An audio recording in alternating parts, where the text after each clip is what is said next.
Greetings, everyone, and happy Tuesday. I wanted to make sure that I went over this week's announcements and reminders, as well as reviewed your all's discussion of your videos for last week. So, with each week, y'all are getting great at having these discussions and fleshing out the material.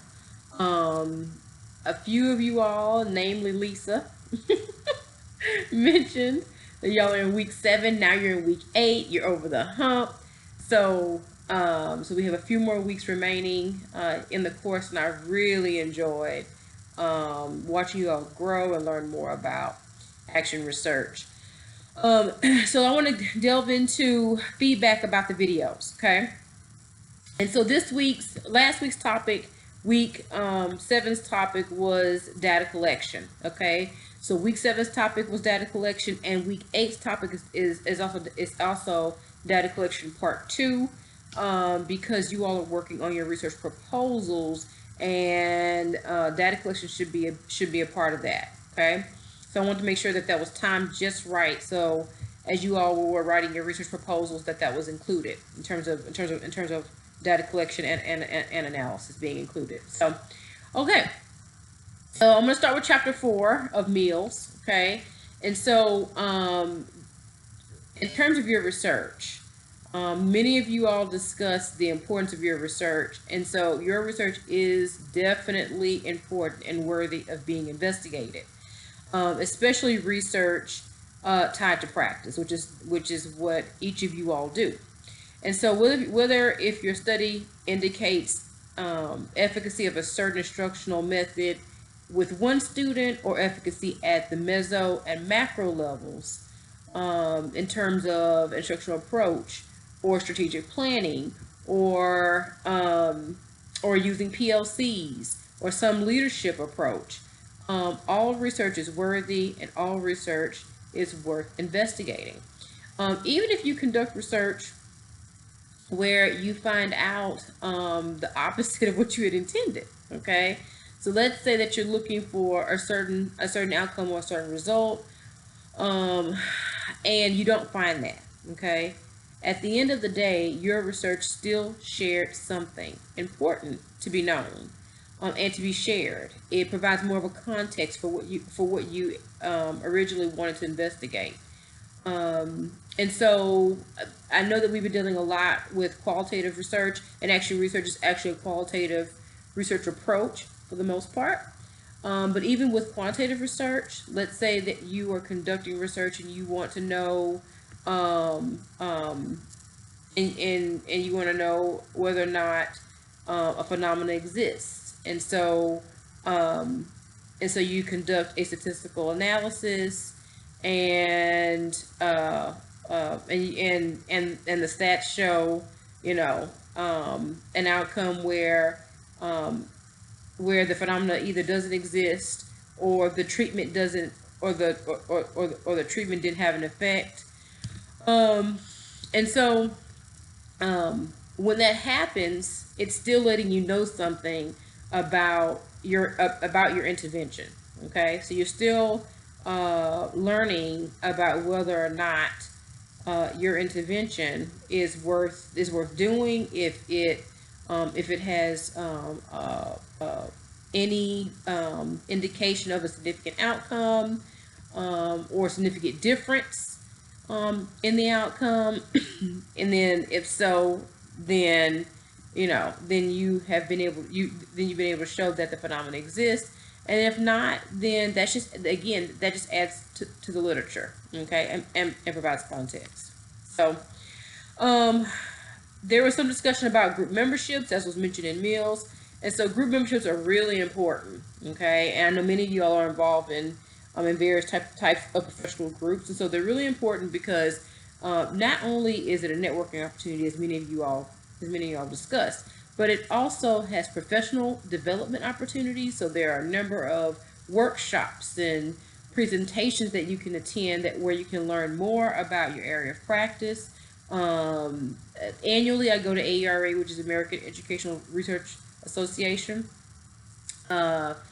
conference. And so there is the pre-AERA conference. And so there are a number of workshops that are provided, whether if it's on qualitative methods or statistical methods, advanced stats methods. And so those are things that I attend at conferences, or that I have attended at conferences, and it just continues to add to my repertoire of knowledge in terms of how to conduct research. So again, being part of these organizations provides ample opportunity for professional development, and then also, as many of you all mentioned, access to academic resources. I believe on AERA's website right now, even if you're not a member, I think you can have access to their database of information. So they have, so AERA requires that when you present a paper, that you upload your paper to their database, okay?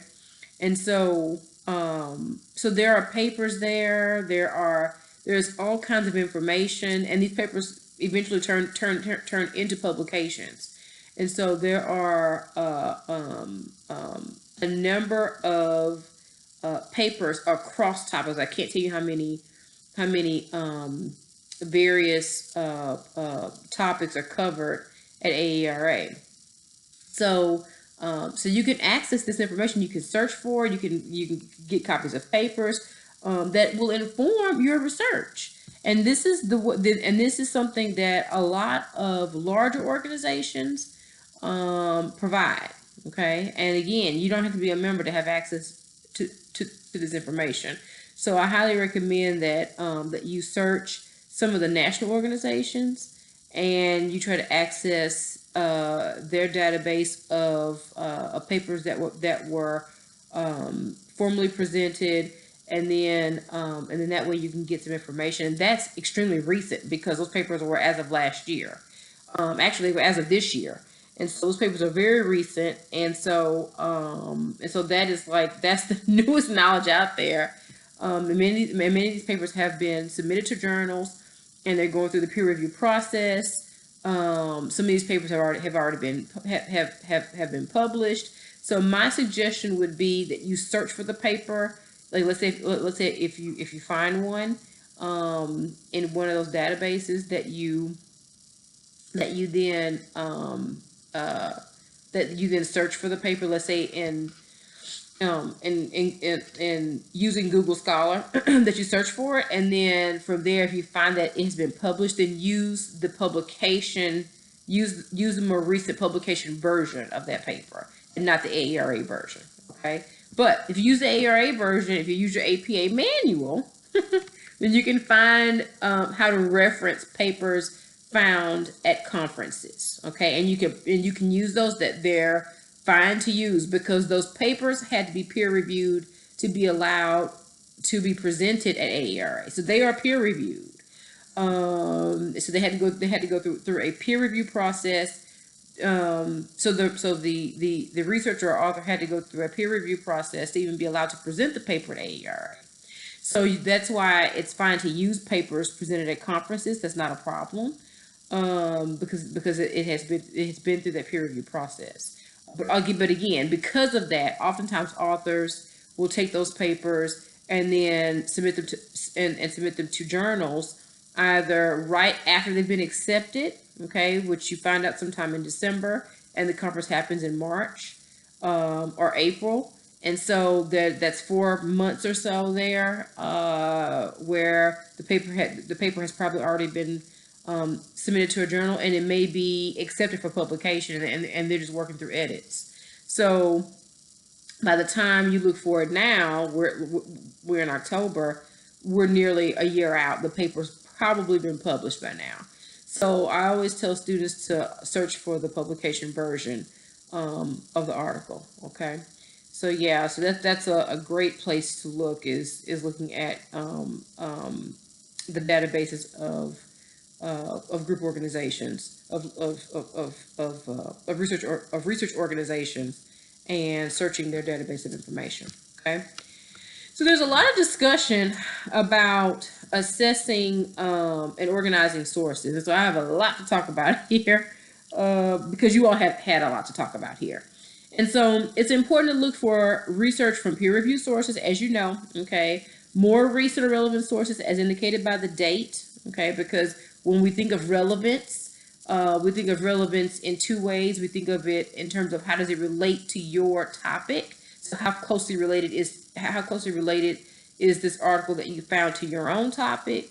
In other words, how many, what aspects of the article actually speak to what you're researching? Okay, so that's one aspect of relevance. Then another aspect of relevance is how old the public, how old is the publication? So is the publication a more recent publication? And so, so date would indicate that. Okay. And so the preference at U of H is that you utilize publications that have been published within the last 10 years. Okay. Anything more than 10 years old, we're gonna ask you to search for something that's more recent. And so an easy way to do that is to go on to Google Scholar. Okay. And to search, if you type in the name of the article that you are using that's 10 years or more older, if you type the name of that article into the Google search area, it will pull up a list of sources that have cited that paper. Okay. And so if someone else has cited that paper, then more than likely it's more recent and it will fall within the 10-year time period. And so when you look it up, it's going to have, oftentimes it has a little hyperlink that says cited by, and it has 1,100, authors, or cited by 1,100 publications. You can click on that and then you can see all the people that cited that paper. And then from there you can find, you could possibly find a paper that's been more recently published that's also speaking to the same topic as the older publication. Okay, so that's one way of doing it. I highly recommend that. And there's no point in you having to do all kinds of searching online in terms of the UH website to find a publication that's new when Google Scholar will help you with that in a matter of seconds. Okay. And so there was some discussion and worry and concern about using publications that are more than 10 years old.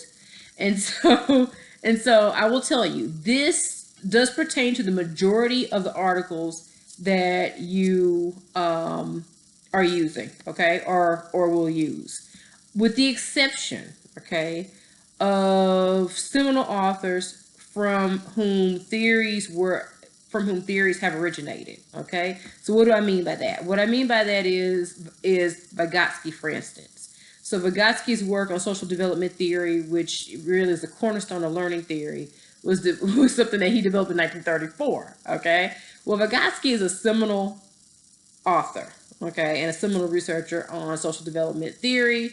And so the theory originated with him. And if someone wants to cite Vygotsky, then that's totally fine because he is the originator of the theory. In my area, in higher education in particular, which is my particular area of expertise in terms of my research, Tinto and engagement theory, Bordeaux is social in social and cultural capital theory, and so there are seminal authors that are just folks that you are going to have to reference. And to be honest with you, if you don't reference them, then folks will question, do you really understand the breadth of the theory that exists around your topic? Okay. So what I normally tell students to do is that you really want to use the seminal theorists as a starting point for your literature review. Okay. So because they are the beginning, so you start there. And then what you do is you move through the theory, okay? So you move through your literature review, citing theorists that have more recent publications that have advanced the knowledge and the theory of the original theorists, okay? So I use Bordeaux and Banks for social cultural capital, okay, theory. Well, since that time, there have been other theorists that have advanced that knowledge. There's been some criticism of the theory because of the lack of cultural responsiveness. And so Portes is someone that I've used in more recent times, who has now become more of a seminal theorist on social cultural capital, because he took a look at Bourdieu's work, and said, this is fine if you're looking at whites alone, but if you're looking at non-whites, then we need to advance this theory a bit. And so of course I included Portes. So what I'm saying is that you can use seminal authors that have developed theory. That's fine. And then what you should do is look at research within the last 10 years that have advanced the work of those seminal authors. Okay. So I just want to make sure that I clarify that. Okay. And so another important aspect of assessing your research and making sure that you're finding information that really pertains to your topic is to ensure that you adequately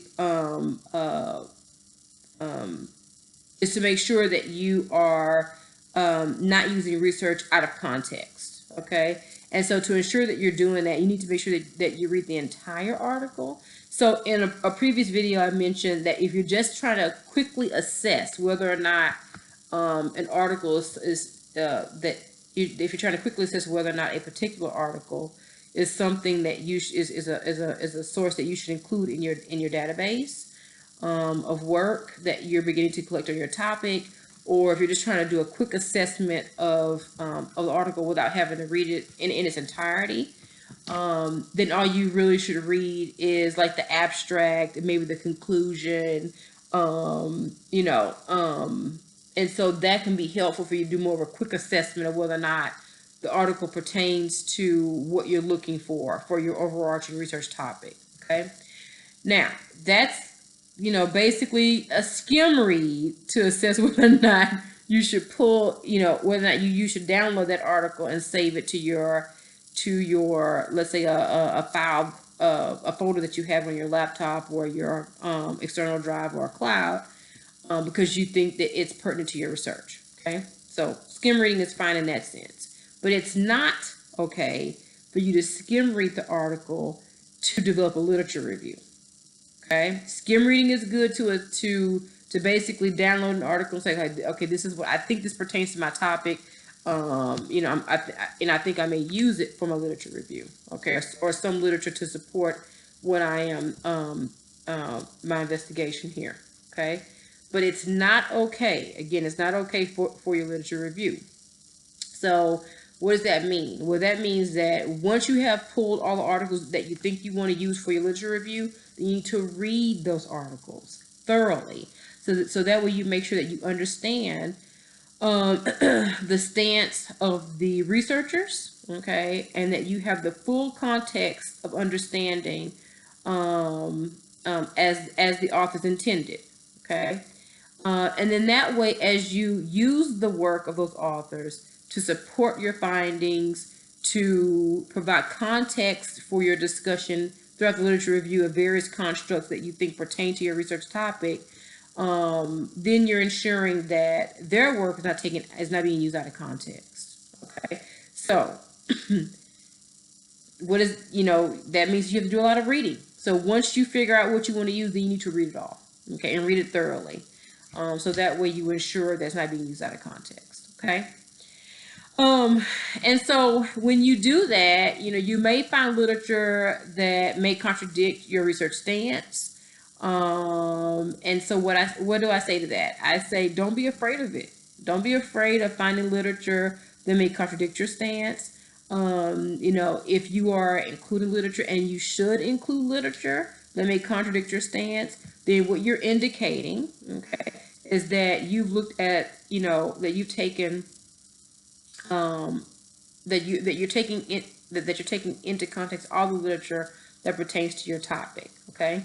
Now, I'm not saying that you do a literature review of all of the literature that that contradicts your study, okay, or your work. But what I am saying is that you should, if you come across resources that are, that are great studies that, where the work um, has been rigorously done, and you feel that it may add some context to your research area, then that is something that you should include, okay, as a way to provide more dimension to your literature review. Okay, so again, don't be afraid of any literature that may contradict your research stance. Honestly, you need to know the opposing literature to fully understand your topic. Okay, and so I say don't shy away from that. Okay. Um, all right. So then there were some other concerns about, how do you know that the sources that you are going to use are credible sources? And so, I use Web of Science and Cabell's, and so in the email that I sent you all, there are links that are provided to be able to search Web of Science and Cabell's list of credible journals. Okay, so what I mean by credible journals are really the most prestigious journals that publish in educational research. Okay. And so what you can do is, if you happen to find an article that you think is great, and you want to use it, you can look up the journal itself, either using Web of Science or Cabell's, and if it comes up, and if it comes up as a result from your search within their database, then you know that you're using a journal that's probably pretty prestigious, which means that the article that you have is also in a great research journal. Okay, so that's a good place to look. So search sources according to topic, author, year, type of study conducted. So topic alone, okay, is one way to search for sources. But once you find a source that that really speaks to your topic, then you can type in the author's name, okay, and see what other works has this author published pertaining to that topic. More than likely, most researchers have an area of expertise, okay, and so if you found one article by them, you'll probably find multiple articles by them. So I wouldn't limit your search to just keywords tied to your topic. I would also maybe look for articles tied to authors. Okay, again, you make sure that when you're searching for sources that you consider the year, because it needs to be for the most part within the last 10 years, and then also think about the types of studies. So if you're conducting a qualitative study, then you want to look at other qualitative studies that have been conducted on the same topic. You also want to look at what other types of studies have been conducted. So when I did my dissertation, I've shared this with y'all before. There are many studies that have been conducted on student persistence that were qualitative, in terms of the perspectives of students, or the perspectives of institutional agents, i.e., advisors, administrators, on the persistence of college students. And there were also a lot of quantitative studies that had looked at the persistence of college students in STEM majors, but there were hardly any mixed method studies. Okay, and so that's something to also be cognizant of as well. Okay. Okay, so all these areas will help you to see kind of the connections between the research, the methodology, and the relevance or applicability based on current practices. More specifically, I suggest using an Excel spreadsheet. And I know that a few students talked about this because I've talked with them in the one-on-one meetings that I have with students during office hours when I'm available on Thursdays. And other times if you just schedule an appointment, okay? So I discussed with some of the students that I suggest using an Excel spreadsheet, and that you should include the following columns. You should include the title of the article, the author's name, keywords. You can have a column where you copy and paste the abstract into that column. And then also you could include either another column where you include a summary of the abstract in your own words, or in the place of the abstract, you could just include a summary of the abstract in your own words. Okay. So again, author's name, keywords. I'm sorry, title of article, author's name, keywords, the abstract itself, or a summary of the abstract in your own words. Okay. And so why are these columns important? They're important because if you put them in an Excel spreadsheet, you can always sort them according to what you're looking for.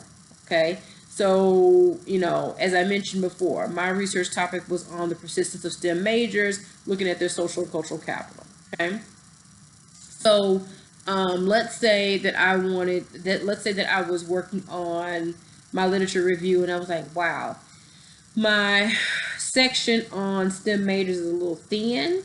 Let me see if I can find, more research that I may have pulled that I didn't consider. I can go in and sort according to the keywords that I put in the keyword column and see what pops up, or I can sort according to the title.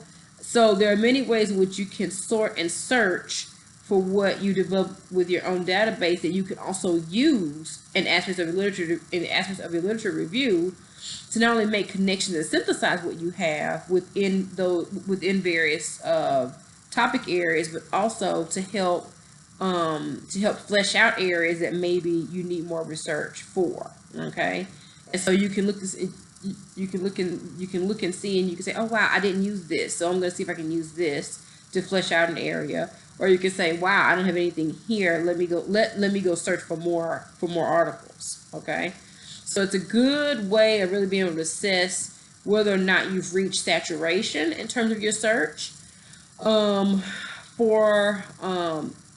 For other research that may support your investigation. Okay. Okay. All right. So Effort and Rabbit. So in terms of utilizing and analyzing data for assessment, so assessment, both at the campus and district levels are, strongly impact teacher instruction and student learning, as well as other aspects of what it means to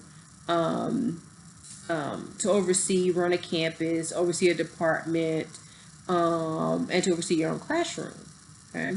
So understanding research, action or otherwise, will help strengthen your knowledge of assessment data.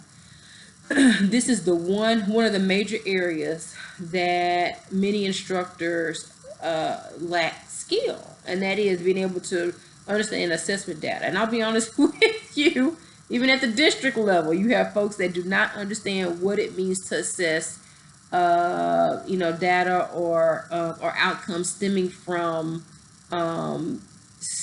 especially testing data. Okay. So you have folks that just don't understand what it means to assess, test data or achievement data or, various types of information. Okay. And so, it's really important that one of the skills that you learn from this course and the other research classes is that you really have a strengthened knowledge of assessment data, better understand the outcome of findings, and interpret and assess what these findings mean for your classroom, your school, and your district. Okay. Someone who can take a look at student achievement data, i.e., let's say, an educator that can take a look at that, and can break that down and assess it, okay, is a very valuable skill to have, because if you're a school leader, you can take that information, understand what that means for your campus, and then identify, ways of positively targeting issues or concerns, or coming up with positive approaches to maybe deal with some issues based on the assessment data. Okay. Teachers as well. Okay. So if you are teaching and you see, wow, this is my departmental assessment or my school assessment, and I'm taking this information, you can understand it, then you can figure out where you need to target your instruction. Okay. And then you also can see, wow, I thought that this type of instructional method was really helping, but I see, it's not here, or it is working, but the issue is that we've just started doing this instructional method. So students are learning, and so that's why there was a dip in scores. But I know that the scores are going to go up, as they continue to utilize this instructional method. So not only do you understand what you need to do in terms of improving instruction or creating certain types of interventions at your school, but you also know how to speak and talk about the data, whether if it's to your principal or if it's to a district, or whether it's to district personnel. So you're able to provide a context, and so that's really important. Okay. So criterion reference versus norm reference. There's a lot of discussion around these two types of assessments, and so criterion reference assessments are based on testing tied to students' knowledge of curriculum, standards, competency areas, etc. And so state standardized tests and AP exams are criterion reference tests. And so students pass the exam when they meet standards, otherwise known as meeting proficiency.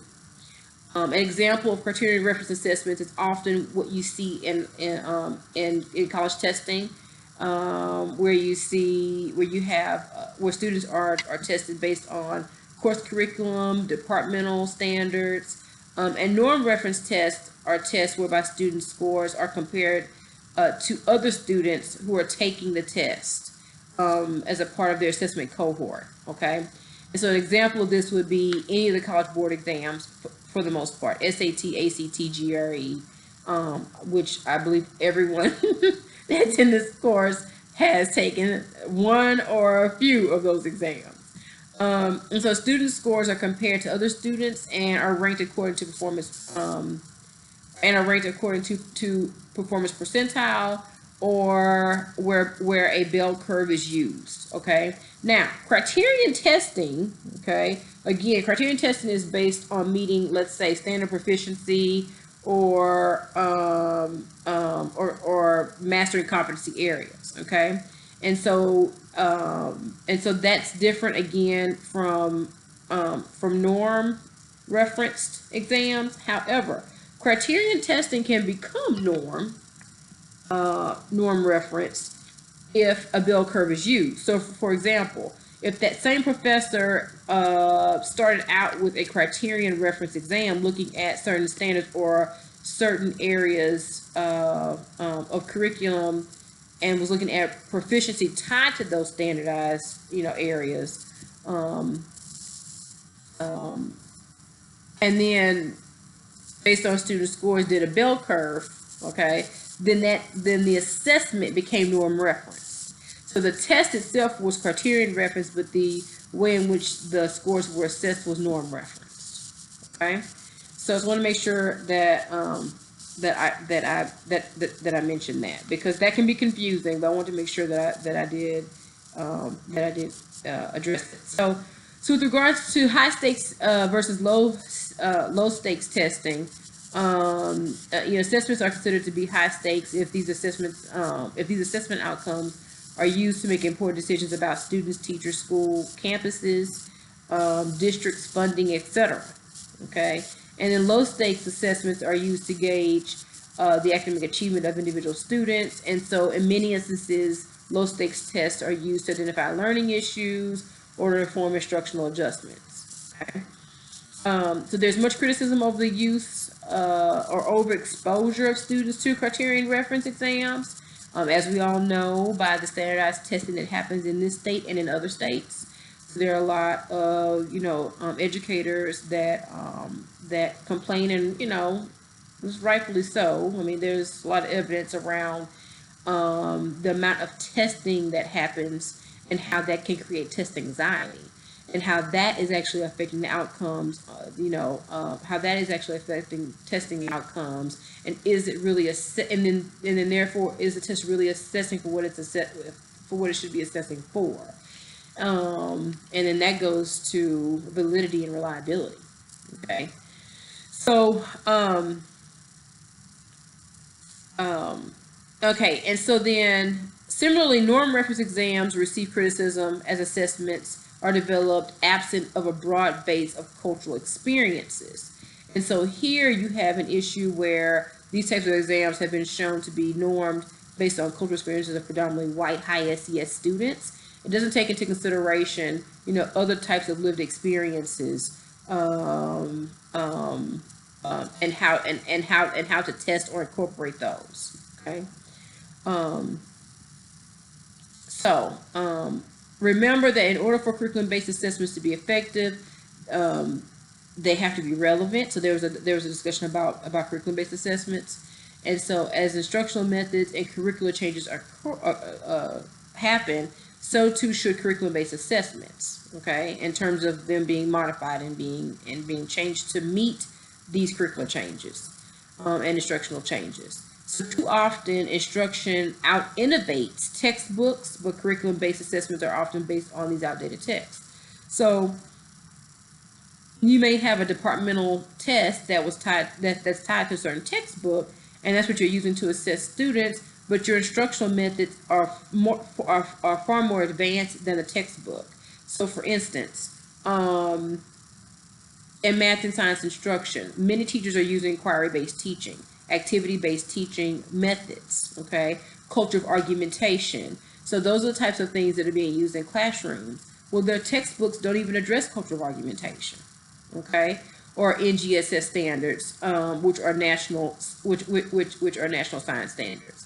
So there are certain textbooks that are outdated, but the instruction is innovative and more advanced, okay? But don't you dare change those departmental curriculum based exams, because those are the ones that have been approved by the school leaders and by the district. And so you have to really be careful with curriculum based assessments. For them to be effective, they must be relevant to the instruction. Okay. And so again, here we are talking about exams that are not relevant to instruction, exams that are outdated because the text may be outdated. And so then how valid and reliable are these curriculum-based assessments if they're not testing what they're supposed to test? Okay. So they may be reliable in the sense that you're getting a certain outcome, that you're getting a certain intended outcome. Okay. But are they testing for what they should be testing for? And that's a validity issue. That's a validity issue. In terms of rubrics, I know that y'all talked about rubrics, and this is the last thing I'm going to discuss about the reading from Efren and Rabbit. But so in terms of rubrics, there was a lot of discussion from everyone about whether or not rubrics are a good thing or a bad thing. And so in my experience, and also in higher education, in terms of curriculum development, we use rubrics a lot. Okay. And so, and I'm going to use rubrics for this course in terms of the final paper and presentation. And so in my experience, the best design rubrics provide explicit expectations. Okay? And it's clear in the breakdown of expectations with regard to the scoring hierarchy. So not only are the expectations clear, but they're clear at every level in terms of the points assessments. So if you can get a total of let's say 20 points, and you have 4 categories, and each category increases by 5 points, okay, then you need to be able to explain what determines the increase. Okay, what should the student be modeling, or what should the student rather not modeling, but what should the student be indicating in each one of those categories? Okay, so what skills should they be displaying in each one of those categories that would then justify the score? Okay, and so that's really important that you're explicit with regards to that. And so one criticism though is that rubrics can be rigid and often do not give way to creativity. Okay, and so those are things to consider, because rubrics can be rigid and they can really kind of stamp out creativity. And so one thing that I would suggest is that if creativity is something that's really important to you as an instructor, in terms of, especially if you're trying to create a rubric that may give way to some differentiation of instruction, and then you would be able to see some of that in terms of the final product of your students. Then maybe you can create a category, okay, that really highlights the creativity of students, okay?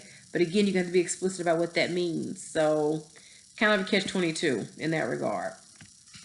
Okay, so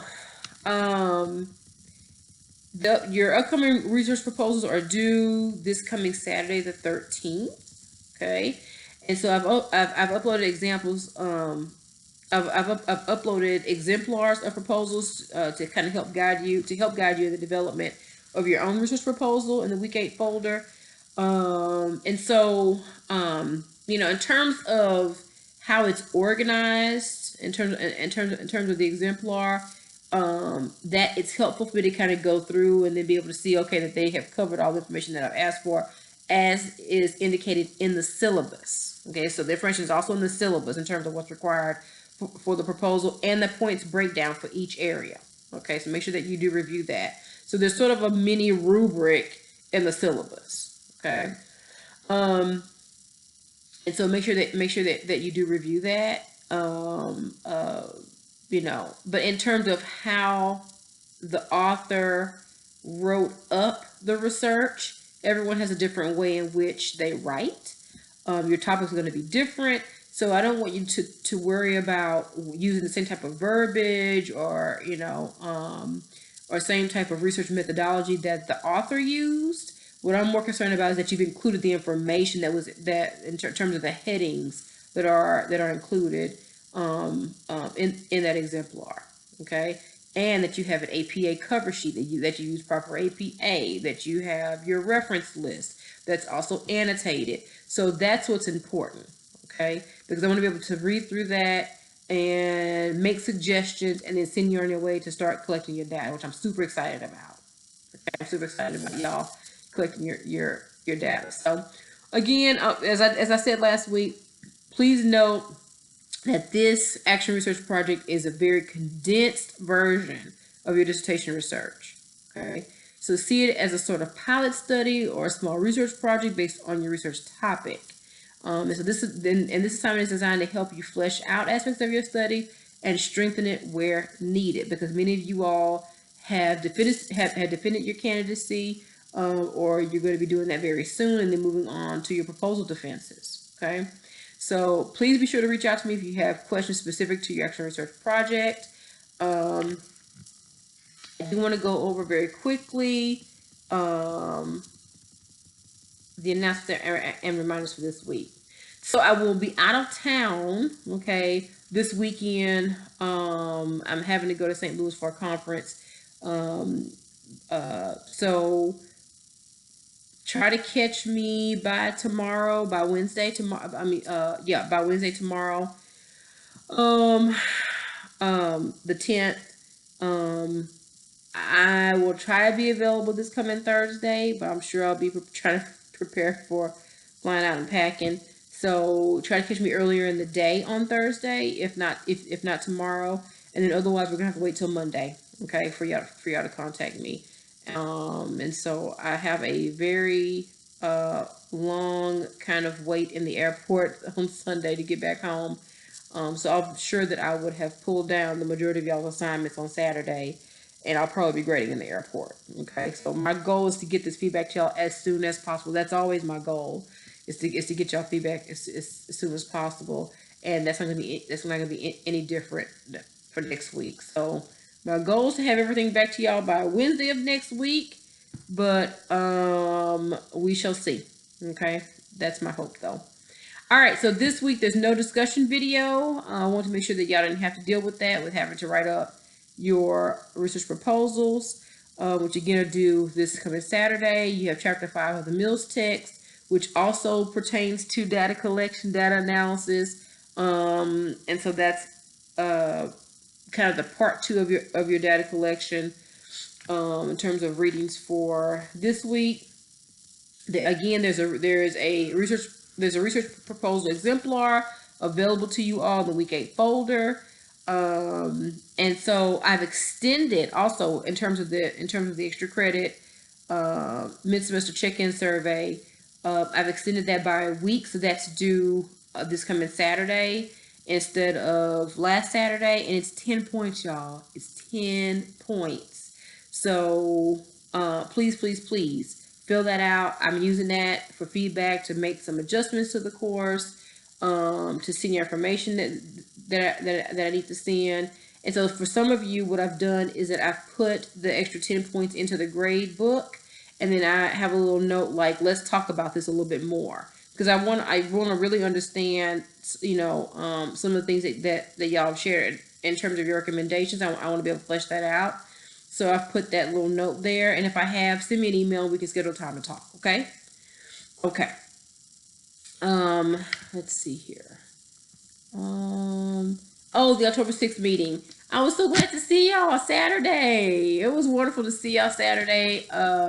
You know, we do so much online, and so it's so great to see y'all face to face and see how you're doing. And so I did live stream it from my laptop, and so we're trying to get the video together so we can post that in Blackboard. And so again, my hope was to have that up before I left for St. Louis this week, but more likely it'll be up next week. I know it's you know, well over a week beyond when we had the meeting, but it's just an issue of getting the video from the folks who are working on that, and also posting it up. Okay. Let's see. And then virtual office hours. So again, like I said, I'll be out of town. So Wednesday will probably be tomorrow, or Thursday morning will be the latest that I can meet with students. So I will probably not be available Thursday afternoon. But if you want to schedule an appointment with me, you can definitely do that as well. Okay, you can do that as well. And so Skype, Google Hangouts, it's all there. So just let me know. Okay. All right. That was 45 minutes. Time. But I wanted to make sure that I at least went over some things about the research proposal as well. I know that y'all need to know this information as you're preparing to write your research proposals that I do Saturday. Okay. All right, good people. Oh, I do want to say congratulations to Jason. Okay. And let's see. Congratulations to Jason and Ashley. Jason and Ashley both did their candidacy defenses Saturday, and they did a phenomenal job. Well done, well written, well defended. So they have completed their candidacy defense. So yay for them. And so next for them is proposal. And so for any of you all that are considering candidacy, I highly recommend that you go ahead and move forward with it. It's chapter 1 and chapter 2. Okay. And it's an easygoing process. Your committee will sit with you, we'll have you present, and we will provide you feedback. Okay. So that way you can move on to your proposal. And I will tell you that with your proposal defense, we scrutinize it much more so, because at that point, that's what you use to go to IRB and get that approved, so then you can start collecting your data. So your candidacy for us is so that we understand that you have that you're beginning to have a very thorough kind of understanding of your research topic. And so that's what's indicated by the development of your chapter 2, and by the foundational chapter of your chapter 1. So if y'all have questions about this, I probably shouldn't do this, but I'm going to tell you, talk to Ashley and talk to Jason about their experience. Okay. But I definitely encourage you all to, if you haven't done your candidacy defense, to go ahead and do that. Okay. All right. So y'all have a great week and a great weekend. And like I said, I'll try to get feedback for your research proposals back to you by the middle of next week. All right. Y'all take care. Bye.